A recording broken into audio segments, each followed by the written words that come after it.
Jakob Ingebrigtsen has dominated the 5,000 metres at major championships over the last 4 years, winning Worlds in 2022 and 2023, and the Olympics last year in Paris.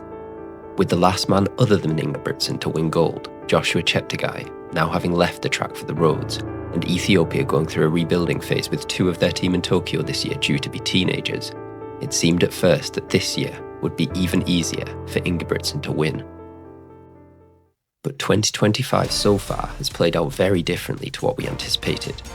First, we had the success of Grant Fisher and Nico Young, suggesting that Americans might finally challenge for gold in this event on the global stage. And more recently, we have had an even more important shift. 2 of the stars of the 1500 metres, Cole Hocker and Niels Laros, have followed Ingebrigtsen to the 5000, meaning he can no longer rely on being the fastest kicker in the field. Before we look into who can be considered the favourites for this year's World Championships then, let's have a quick recap of what this shift in contenders might mean for the way the race is likely to be run. With so many 1500 metre runners present, the obvious move would be for the traditional 5k guys to make it a fast race.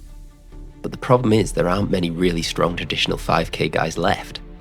With Cheptegei and Jacob Kiplimo leaving the event, and the best Kenyans skipping it altogether in favour of going straight to the marathon in recent years, the days of the East Africans drilling it on the front and dropping everyone else appear to be over. Conversely, it might now be Ingebrigtsen who feels the need to push the pace. In previous championships, he has simply chilled near the back until the last couple of laps, then destroyed the field in the last 400. But with Hocker and Laros both showing they can close faster than him this year, we might finally see him take it on earlier, which will make for a fascinating race. But even with his race plan disrupted, it is still hard to look past Jakob as the number 1 favourite here. The way he has won the last 3 championships has been groundbreaking, exceeding even Mo Farah with the last lap speed he has shown off fairly fast paces. 2023 was his most impressive race, where he was tested to his limit by a pre-toping suspension Mo Katia, running a 52.5 second last lap with a 26.2 last 200 metres, to win in 13:11, just ahead of the Spaniard. The big question mark over his chances this year are due to injury. He has missed the entire outdoor season after picking up an injury in early May. However, he did post on Instagram as early as the 20th of June that he was nearly back to full training, so he should have had long enough to prepare for Worlds. There is also a history of Jakob getting back to full fitness quickly after injury. Last year, he picked up an injury over the winter which delayed the start of his season until the 25th of May, where he returned at the Bowerman Mile. But he ran an impressive 3:45 for second behind Josh Kerr in that race, and just 6 weeks later, ran a 1500 metre PB of 3:26.73 in Monaco. Now, although the timelines are even tighter this time, he did intend to race at the Zurich Diamond League final last week, only being prevented from doing so by Diamond League rules. It's therefore looking safe to say that he will be ready come Tokyo. Arguably even more detrimental to his chances than his injuries this season is the fact that he has never faced anyone with a faster close than himself over 5k before, and Cole Hocker's move to the event this year therefore makes things very interesting. Despite receiving criticism for some of his results in the first half of the season, Hocker has shown that he is a real threat over the longer distance.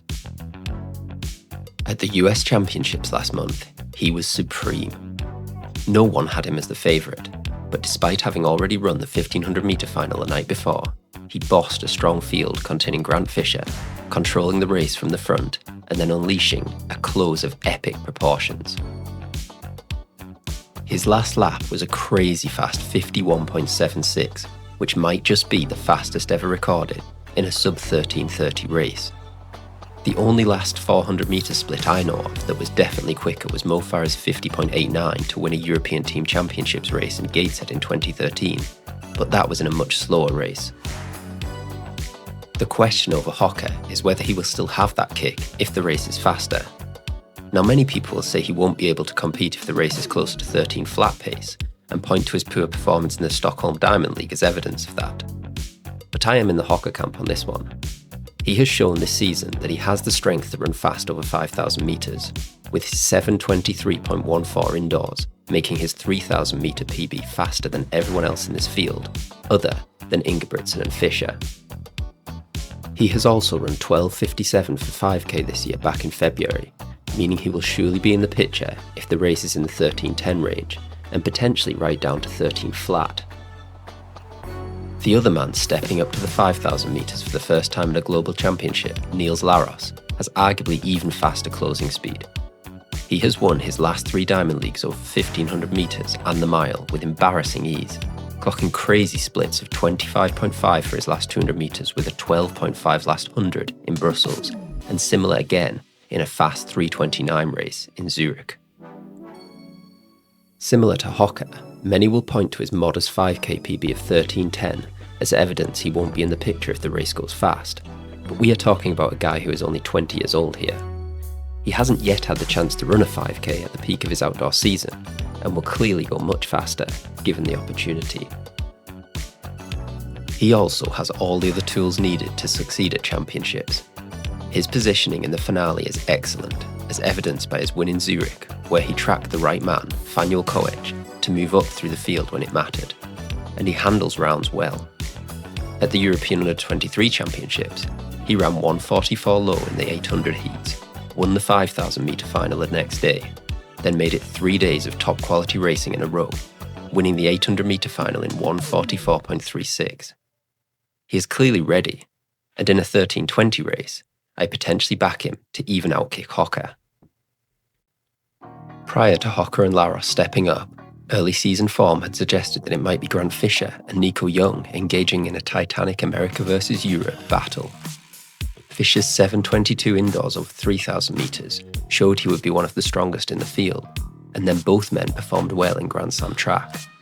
Fisher won the 5,000 metres in Kingston with a 51.6 last lap, albeit in a slow race, and Young won the 3,000 metres in Philadelphia with a 25.6 last 200 metres, before transferring that form onto the global stage and outkicking the best Ethiopia had to offer in a 12:45 5,000 metre race at the Oslo Diamond League. Faced with better kickers than themselves, however, their best tactic might be to go early with between 1 kilometre and 1 mile to go. Fisher has used this tactic a lot in the past, proving that he can always close the last mile in under 4 minutes when needed. Such tactics would certainly help Ingebrigtsen against the 1,500 metre men, but might also give some chance to the last bastion of East African strength in the event, the men from Ethiopia. With Haile Gebrselassie and Kenenisa Bekele in their ranks, Ethiopia were the dominant nation in 5 and 10,000 metre running. But throughout the 2010s and now into the 2020s, they have struggled to find a way to beat first Mo Farah and now Jakob Ingebrigtsen. This year, it's looking even less likely. Their biggest stars, Yomif Kejelcha, Berahu Aragawi, and Solomon Barega, have been selected in the 10k instead, leaving teenagers Binim Mahari and Kuma Gurma to lead their challenge alongside veteran Hagos Gebewet. Mahari is the standout, after finishing 6th in the Olympics last year, aged just 17, and could yet go on to become one of the greatest distance runners we've ever seen.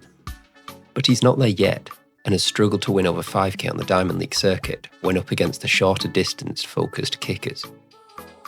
To give him any chance, Gebewet and Gurma would likely have to act as pacers, and at their best would be more than capable of making the race really, really hard. But both have struggled for form recently, finishing 7th and 9th respectively in their last Diamond League outings. So while I do expect the Ethiopians to animate the race at some point, I don't really see a scenario in which they win. To round out the list of contenders, we have to give a mention to world lead and European record holder Andreas Almgren. Almgren was sensational in winning the Stockholm Diamond League in front of a home crowd in 12:44.27, obliterating a strong field by 13 seconds. He has also talked about a killer workout in the lead up to that race, where he ran a 3k in 7:40, followed by a 1,500 in 3:43, and then 5 times 300 metres in 44 to 45 seconds. He will clearly be one of the strongest men in the field, but again needs a faster race, as he was outkicked by Fisher and Jimmy Gressier in his last outing in Zurich. So out of that long list of contenders, who do I think will get it done? It's really tough to call, but I'm going for Hocker to hang on to the pace and kick to victory in the home straight. His and Laros' speed mean Jakob needs different tactics to deliver on his favourite status, and I'm just not convinced he will get it right. Now, I'm sure that's a controversial pick, and there will be many different opinions out there. Let me know in the comments below who you are backing for Tokyo, and if you've enjoyed this video, subscribe to my channel to keep up to date with all things track into the World Championships and beyond.